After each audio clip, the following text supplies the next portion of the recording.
Well, hey, I'm Jonathan Brown, but my friends call me JB, so please feel free to call me JB. So today, you're not going to see a lot of slides. In fact, you're not going to see any slides. This is really just meant to be a conversation between you and I around the topic of bridging the gap, overcoming negotiation pitfalls in M&A deals. And the truth is, these negotiation pitfalls, and also I'll share some best practices, they don't only apply to negotiations in M&A deals, they apply to any negotiation. And so I'm at a point now where I've done hundreds of millions of dollars worth of deals, and I've sold personally over $1 billion worth of products and services if you aggregate my career. Now, that's the marketing number that we all like to share, but the gist of it is I've been in a lot of negotiations, and I've been in just about every seat at those tables that you could possibly imagine, from seller to buyer to intermediary and advisor between those two parties. And so it gives you a perspective to be able to notice common trends that you see that will very quickly derail an otherwise good deal. So let's get started. First thing, I always like to put first things first. The key to successful negotiation in life, let alone in an M&A deal, is simply a Zig Ziglar quote: you can have anything in your life that you want as long as you are able to help others get what they want. That's the secret. I could really end the talk right now, but we're going to go into a little bit more detail, and then we'll uncover some ways that that can work to your advantage, and we'll uncover some ways that deals can sort of fall apart.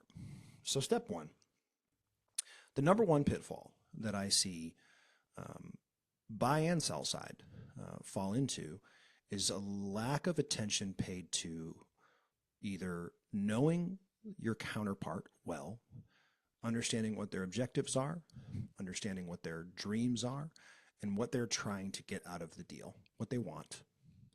And the other is a lack of really intentional time built on rapport.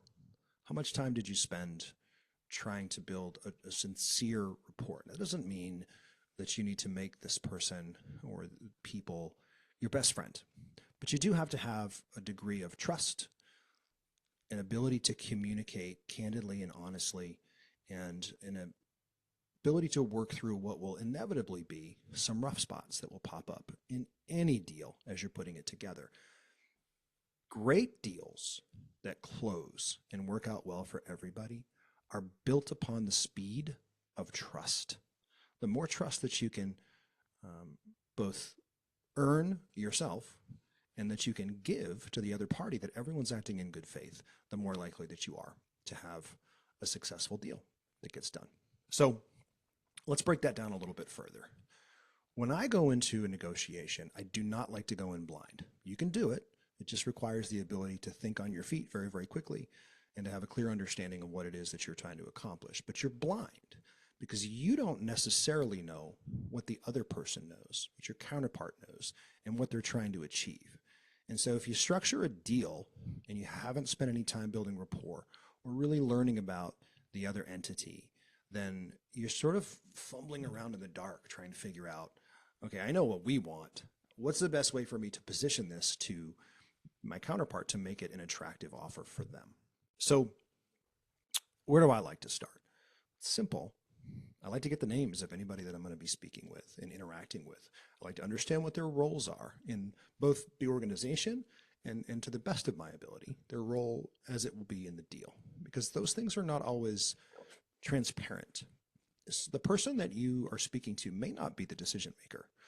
They may be an intermediary. They may be a partner. They may be someone else who does have a stake in the deal or the entity that you're trying to acquire on buy side, but they may not be the person that's really making the final decision. And the more certain you are that you know who the real decision makers are, or at least, if it's a committee type approach, there's always a percentage of power. There's generally always one person in a room, even in a partnership, who carries just that little extra 1% sway in what's really going to happen. It may be because they're the most respected. It may be because they're the most feared. It may be because they're the most difficult, and the other partners are concerned about making sure that this person doesn't scuttle anything that happens going forward. But all of that ties into the idea that you really have to try your best to understand who it is that you're negotiating with, what are their agendas, what are their objectives, and what does a perfect win look like for them in a frictionless world. And I'll sometimes ask that question once we get past the pleasantries and you really get into the heart of talking about whatever deal it is that you're going to do. I'll ask, hey, in a frictionless world, what would be a dream scenario for you? And if you've done a great job with earning trust and you've been sincere, chances are you'll get them to say exactly what that is. Now, here's the interesting thing about that. Sometimes in a negotiation, what the other party believes that they want, who they believe themselves to be, isn't actually who they are or what they want. And so there's a lot of gray in you having to read between the lines and figure it out. So I'll give you a few things to ponder on that. It's not uncommon when you have your first few conversations with a seller for the topic of what is it that you want, and the first thing that comes out of their mouth is a number, or their mouth rather is a number. And so, hey, Mr. Jones, we've had conversations. I see that your business is, these are the 5 things that we really like about it. You've done such a wonderful job with that. Oh, hey, by the way, I noticed that you guys are doing this, and I haven't seen anybody else do that. What a really neat approach that you've taken there. And we also know where the areas of opportunity are for growth, and some areas that we believe that we can significantly improve the business and kind of take it from the place that you brought it to and carry it forward into the future. I'm curious, in a frictionless world, you got everything that you want. What does a deal look like for you? Awkward pause there, right? Don't ever underestimate the power of silence. Ask a great question and then shut your mouth. We all have to remind ourselves of this, but our inherent human desire to fill empty, silent space is one of the biggest pitfalls that you're going to encounter in negotiations in an M&A. When in doubt, be quiet. Listen. Watch. If you're in person or on a Zoom call, you have an additional advantage because you can present information or you can receive information as they give it to you. And not only can you evaluate the words that they're saying and the tone of voice that they're saying the words, you can also evaluate when there's a discrepancy between what they're saying and how they're saying it and what their body language or their expression is showing you. And so when you're able to see those things, you can make a little note for yourself, either literally or mentally, that something may have just happened that you needed to be aware of and you need to dig into a little bit further and revisit. So it's not uncommon for the first thing that comes out to be a number, right? And I'm just going to make numbers up here. So, let's say you're having a conversation and the first number that comes up is, I want $10 million for this business. Awesome. Thank you for sharing that with me. Hey, I'm just curious. Let's say that we went through due diligence and we agreed with you that $10 million was the number. And, we said, yeah, we'll pay you the $10 million. What are you going to do with it? More silence, right? I want to know, because what I'm trying to get to is it really about the money? And have you specifically thought through what you're going to do with the money? Or is the money just something that you threw at me because I haven't done a very good job of uncovering your real motivations for exiting this business? Most people, $10 million is an abstract.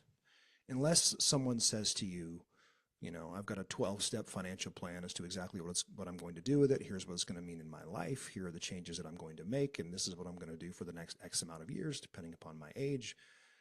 If you get that kind of answer, then yeah, it really may be about the money and maximizing the money that they can get in consideration out of the deal. But that's unusual. Most of the time, you'll get a dead pause, and then you'll get silence, and then they may not say it outright, but you'll get the sense that they really hadn't thought about it. They hadn't really thought about the day that closing happens, if you get to that point and they got everything that they asked for financially, what are they going to do the next day? What does their life look like? The more specific that you can get with them around what their life post-exit will look like, the more likely that you are to have success in your deal, because they already start to live the life that they're describing to you. So if it's not a financial consideration, right? So if we've established that the first thing that they've said is probably not the truth of what the most important thing to them in getting a deal done is, well, then how do we figure out what is? Well, a lot of that should have come from your rapport building in the front end of the deal. It should have come from your due diligence, not just in the business, but to the man or to the woman. Did you do a deep dive on their social media? As back far as you possibly could. And I mean every single piece of social media. Facebook, Instagram, LinkedIn if they're on it, X if they're on that. Snapchat's, a whole different situation. But generally, you're going to be dealing with one of those major platforms. How far back did you go? What did you learn about them? Anything that they've ever posted, you want to try to read, because it gives you some insight into who they are as a person, their interests, their likes, their dislikes, their hot buttons, the way that they process information. Next is, what is their role in the organization? If they're the CEO, but functionally they're acting as more of a COO or a manager, well, that tells you they're more operationally thinking in general and may not be as visionary. If you have somebody that is, mostly acting as a CEO and they're or partner, and you notice that they primarily are the strategic and visionary driver of the organization, but they're not heavily involved in the weeds, well, the way that you present any sort of offer and the bullet points of that offer to them is materially different than you would if they were more of a black and white math type person, because you're painting a vision and a picture for what their life will look like once they're out of whatever entity that they're selling to you is. Now, quick caveat. If you're negotiating a deal on the buy side and the seller, for any number of reasons, is likely to stay after the acquisition, so it's a merger or it's, there's an earn out and there's some function that's mission critical for the organization for them to continue to perform for, a fixed period of time or in perpetuity, you have to be very, very careful, because while you never want negotiations to get acrimonious, intense, or personal in an ideal scenario, sometimes they do. It depends a lot upon your personality and the way that you're able to communicate your offer and difficult information. And it depends on their personality. And so it's not as important to ensure that there's as little animosity as possible if the entity that you're negotiating with is likely to exit and they're done, and you no longer need them or anything from them for the continued success of the thing that you just purchased. That is not true if the person is to remain on and they're to be an important part of your strategy and operations going forward. Because the worst thing that you can do, and one of the biggest pitfalls that I've seen, is an acrimonious negotiation where some things get said, feelings get hurt.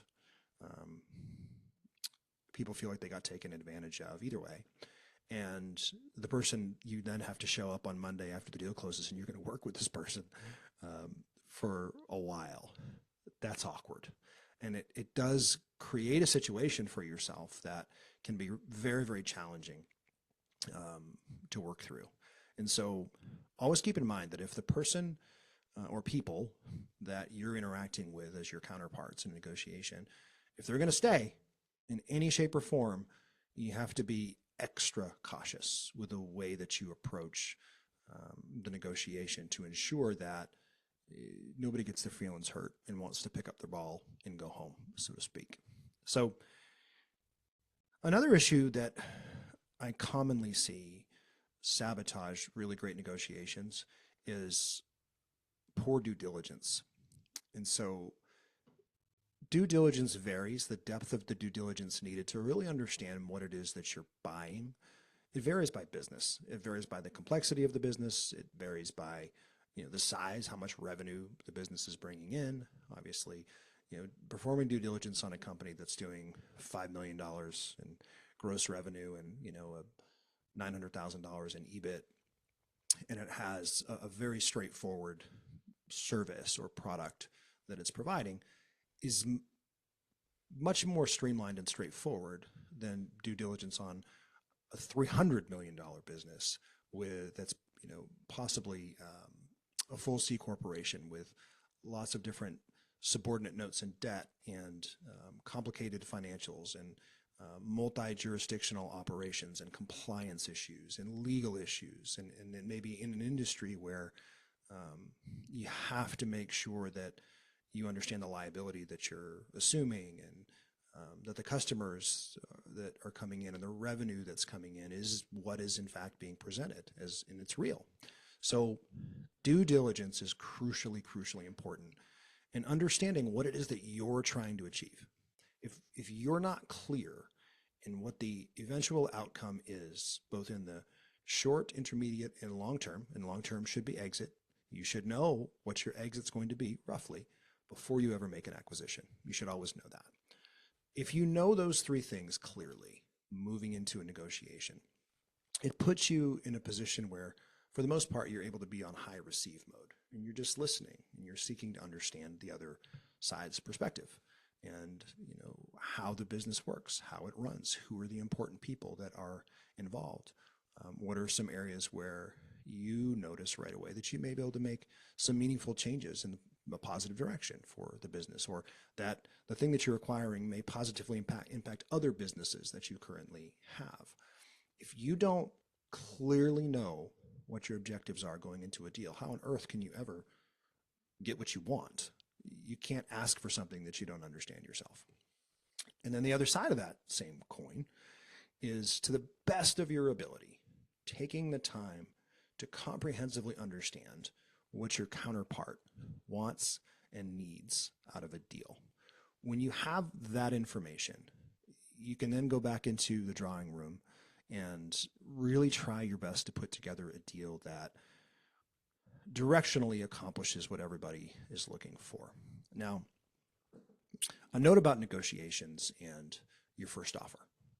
The first offer that you make is disproportionately important. There's a psychological component that comes with the first offer, because on the buy side, you've spent a lot of time trying to understand the business, and you spent a great deal of time trying to understand the best way, assuming that you've decided that you still want to move forward, the best way to do this so that it's setting your side of the table up for maximal success.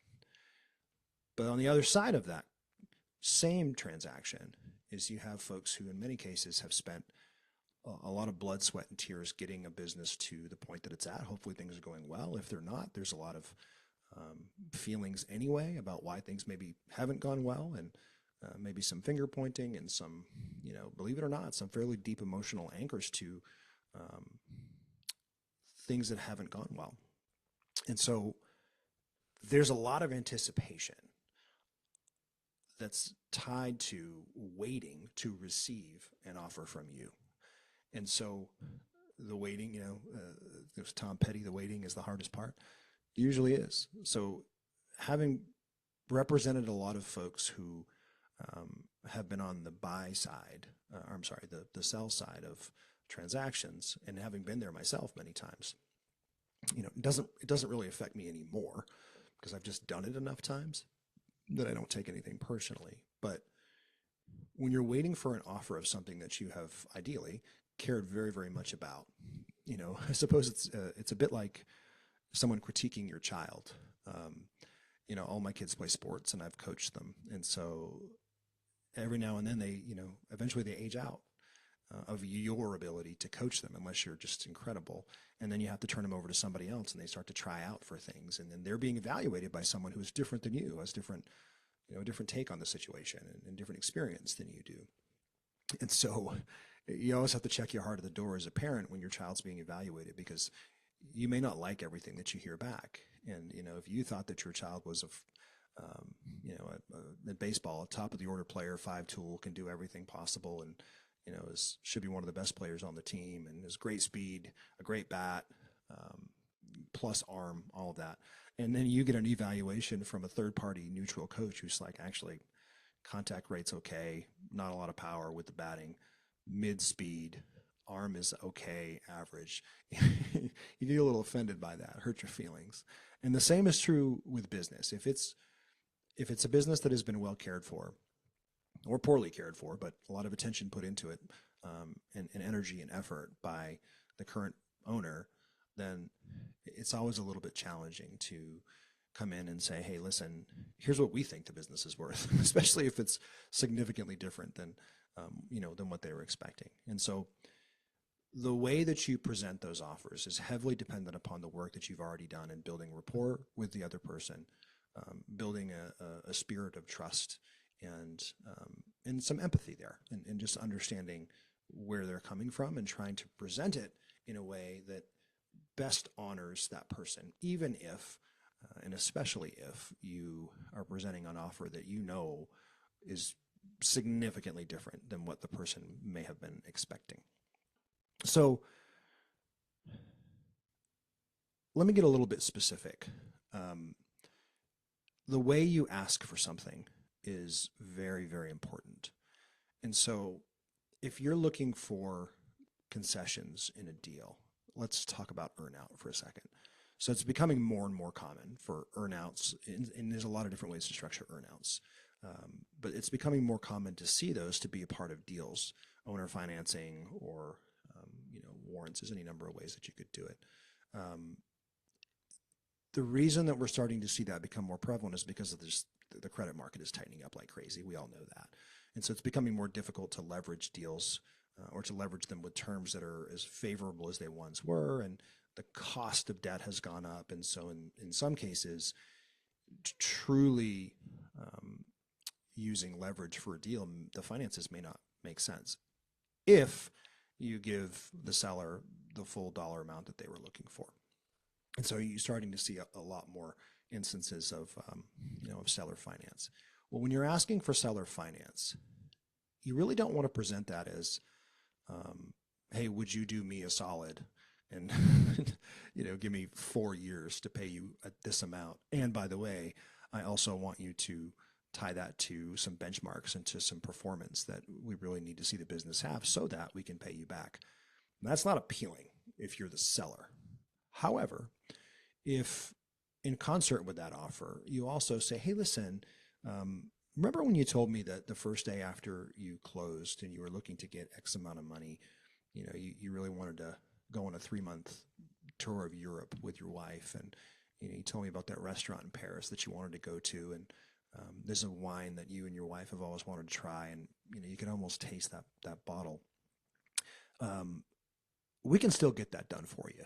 But I'm curious, did you think about the tax ramifications of if you did take this entire, in that example, this entire $10 million today, and what that means for you, and how are you planning to mitigate those taxes?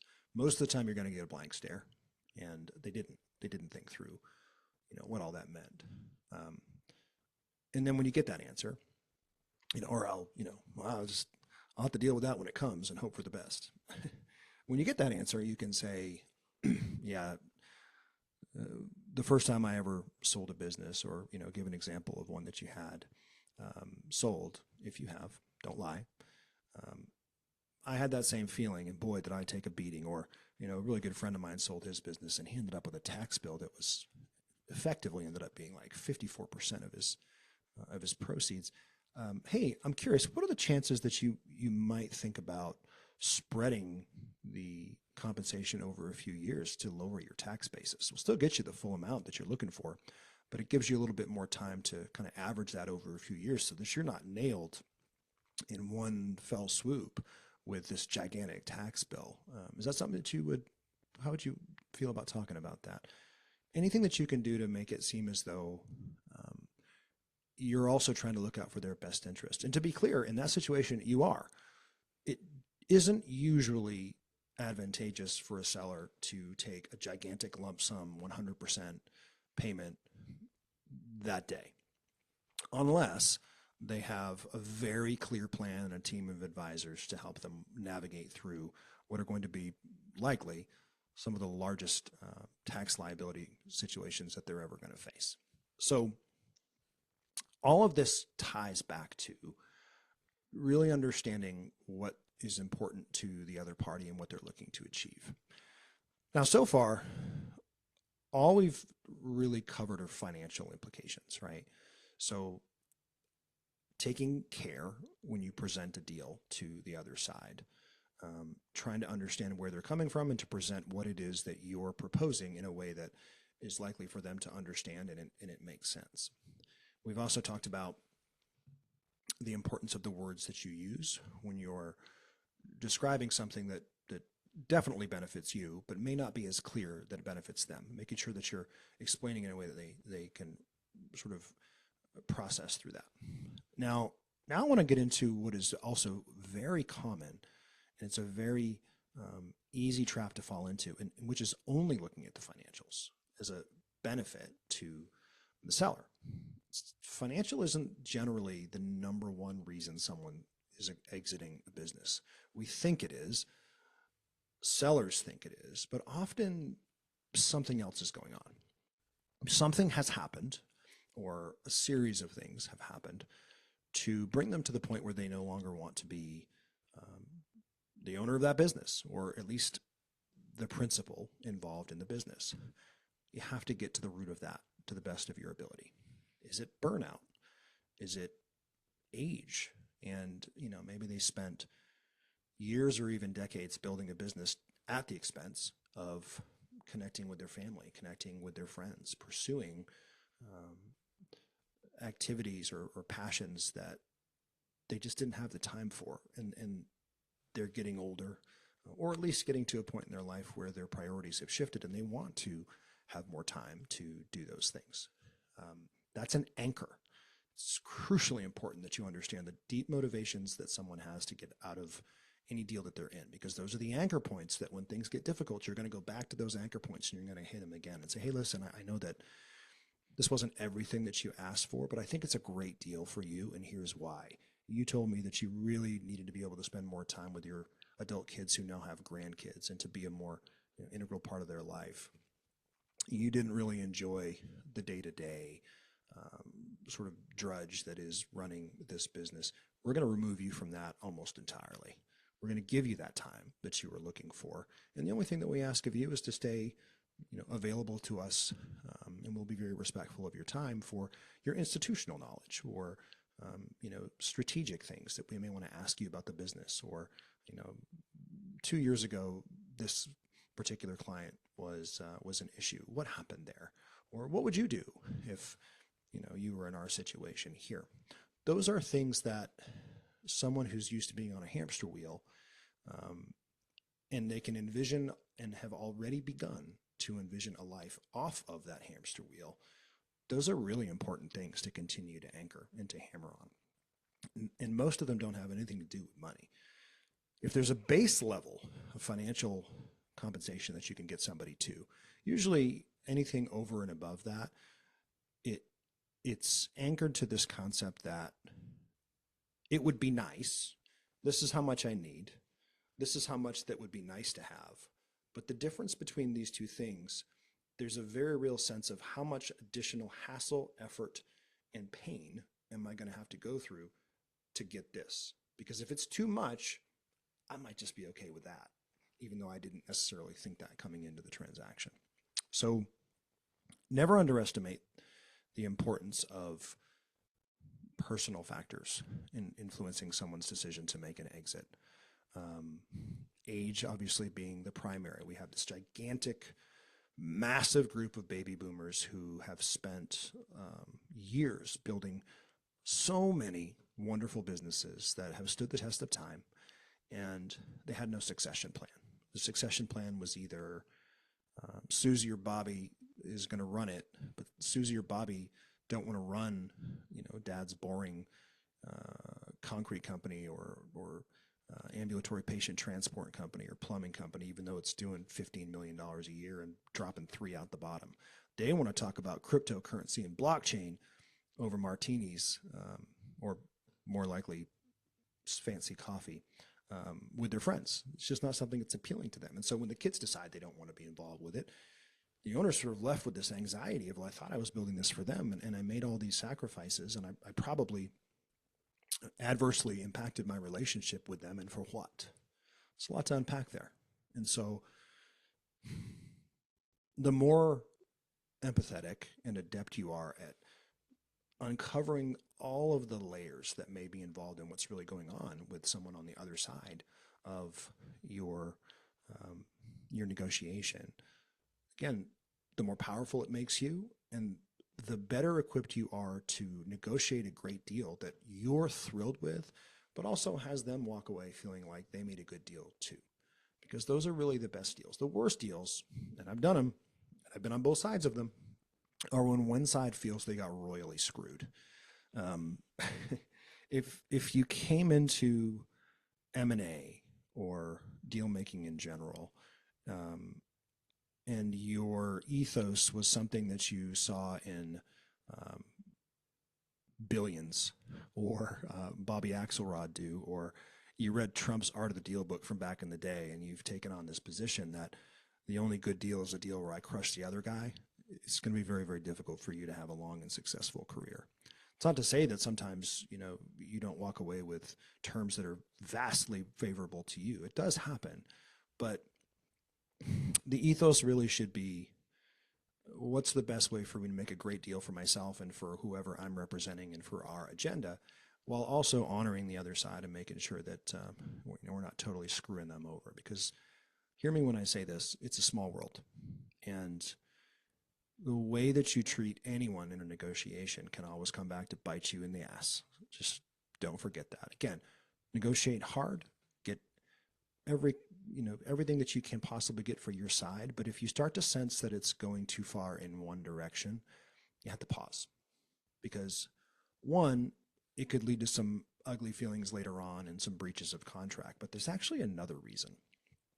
If it's getting too much in your favor, and they're agreeing to every concession and every contentious point, at least that you thought would be contentious in a negotiation, then something starts to stink. And it always makes me wonder, okay, what am I missing here? Because I know it's something. Because they're giving away too much. And am I buying somebody else's epic mistakes? I thought I was buying, a beautiful yacht, and I find myself after the transaction with a dinghy that's on fire, covered in stinging ants or something like that. So just ensure that when you're working through negotiations, that you're keeping sort of a feel for where the scales are in the transaction, how far they may be shifting to one side or another. And that goes back to what we were talking about earlier, which is know what you're trying to accomplish. In writing, be very clear with what objectives you have. Is there a financial component to what you're doing? Is there X amount of revenue that you need to bring in? Is there X amount of profit that you need to bring in? I differentiated those two because there are scenarios where you may not be as concerned about the amount of profit, as long as there is profit, if you can add X amount of revenue to what you're already doing. Because if you can boost your own revenue by 40% with an acquisition that financially makes sense, well, you potentially have just significantly improve the value of your own company for no other reason than multiple arbitrage, which is simply, some of you know this, but for those that don't, one of the biggest plays in PE's private equity's sort of bag of tricks is that they know that if they can make the overall thing that they're looking to exit bigger, they're going to benefit from the multiple arbitrage at the end. So if they acquire it here, get it to here, the difference in price between these two things based sheerly upon the size, well, that's multiple arbitrage. So if that's your agenda and everything that you're doing and seeing fits within that, then you may not care as much about, a couple of $1,000,000 that you throw at the owner, because as long as you know that your exit is going to be vastly more than that and that's your primary objective, you're still completely happy with sort of the deal that you can make. So another is common pitfall is hidden parties / the straw man. make damn sure that you know up front any and everyone who has a say in what's going to happen, whether the deal gets done or not. We talk a lot about cap table. One of the most underappreciated and most overlooked pieces of due diligence in my experience is not tracing cap table to ensure that what appear to be the ownership interests of the parties that are involved are actually the ownership interests.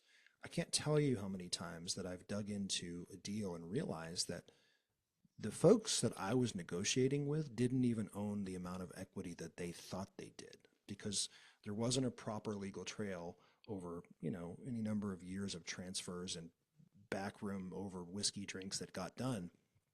And the guy that thinks that he owns 51% turns out doesn't own any, because it never actually got ratified. And it wouldn't have been a big deal if that had come up the day before they talked to you, because, oh yeah, we just forgot to do that. But it suddenly does become a deal when the topic of conversation is, hey, we have an interested buyer. I just need you to sign this to make official the deal that we made about my equity. Oh, yeah, let me go take a look at that and I'll get back to you. I've seen it happen. So make sure that you understand the cap table and who actually owns the company. And down to the percentage, and then you start getting into their personalities and the way that they sort of dig into things. Another common pitfall that I see is a lack of focus or planning around the concept of BATNA. So if you've never heard BATNA, BATNA is best alternative to negotiated agreement. And it's a fairly old concept. And simply put, it's this: have a plan A and a B and a C and a D. And all those are going to tie back to the objective that we already talked about. You need to clearly understand and know. But rarely is the first thing that you present going to be accepted as is. And you'll get some weird curveballs where the deal can sometimes go in a direction, or at least a component of it can go in a direction, either financially or strategically, or the people that are involved, that you didn't expect. Expect that. Expect the unexpected. And always have a mindset of flexibility and nimbleness when you're going into these things, and have a few alternatives in your back pocket, so that if you can't get the thing that you initially asked for, what is your best alternative to that negotiated agreement? Normally, this will come up in due diligence. So you've made an agreement in principle, you have a letter of intent, the terms of your deal are explicitly laid out in the letter of intent, and then something pops up in due diligence that's either negative or sometimes it's positive. Sometimes things actually look better than you thought they did. There could be an accounts receivable win that wasn't expected. There can be duplicate vendors that are very expensive that nobody ever thought were unnecessary, and it frees up some cash. People can get sick. Important part of the company can get sick and will no longer be able to be a part of the deal. Life happens. Business changes. So always have a best alternative to negotiated agreement in your mind. If I can't get X, what am I willing to accept and still be happy? And then that brings me to really my final and probably the second most important point in this entire conversation that we've had. The first was Zig Ziglar saying, in order to get everything that you want in life, just become really good at helping others get what they want. That's number one. Here's number two in any negotiation. You have to know what your walk away point is, and you have to be completely at peace with being able to walk away with no hard feelings. It's never personal, and wish you the best in the future. The one who's always willing to walk away always has more power, because ultimately that's the trump card. You can just say, hey, thank you so much. I know we've spent 4 months on this deal. We've been through everything we can think of. Some things have popped up that we weren't expecting on both sides. And financially and strategically, we just don't seem to be able to get it to a place where it makes sense for us to continue to do this. So we're gonna part as friends and wish you well. Now, oftentimes that is the end of it, and sometimes there are different levels of hurt feelings, sometimes not. But sometimes walking away, excuse me, ends up being the thing that brings that deal back. And I wouldn't suggest necessarily using it as, a primary tactic, because you can only use it the one time. If you do it serially, nobody takes you seriously anymore. But if it's sincere and you say, hey, I don't see a path forward based upon what I understand your motivations, desires, and needs are in this deal, and what our motivations, desires, and parameters are in this deal, I don't see a way forward unless I'm missing something. So it's probably best for us to, to unwind this and to move on. Sometimes after that, they'll come back. It might be immediately, might be hours, weeks, months. I've had situations where folks came back to me years after a deal fell apart, and the terms then were generally even more favorable than I was asking for in the first place. So, it's a little bit of another feather in the cap for being very cautious of how you treat people, how you negotiate, the way that you carry yourself, and try not to burn bridges to the best of your ability, but always sort of keeping the option open for future business of different types to get done between you, even if it's not the thing that you're negotiating on today. So as you can tell, I'm sort of a maverick freeform type of person who, on average, I'm doing 4 or 5 deals a month, either for me or for other people. They're almost all different. And so I take them all as they come. I'm kind of a counterpuncher and pretty quick on my feet. And I'm able to accomplish and get as many deals done as I have because I take a custom approach to all of them. And it's always about the people. It's always about the human being on the other side of the screen, the table, the phone, whatever that is, and really trying to understand, to the best of my ability, how can I materially leave them in a better situation than I found them, get them what they're asking for, while also making a great deal for myself or whoever I'm representing. So hopefully that's helpful. And with that said, I'm happy to take any questions that you guys have, and happy deal hunting.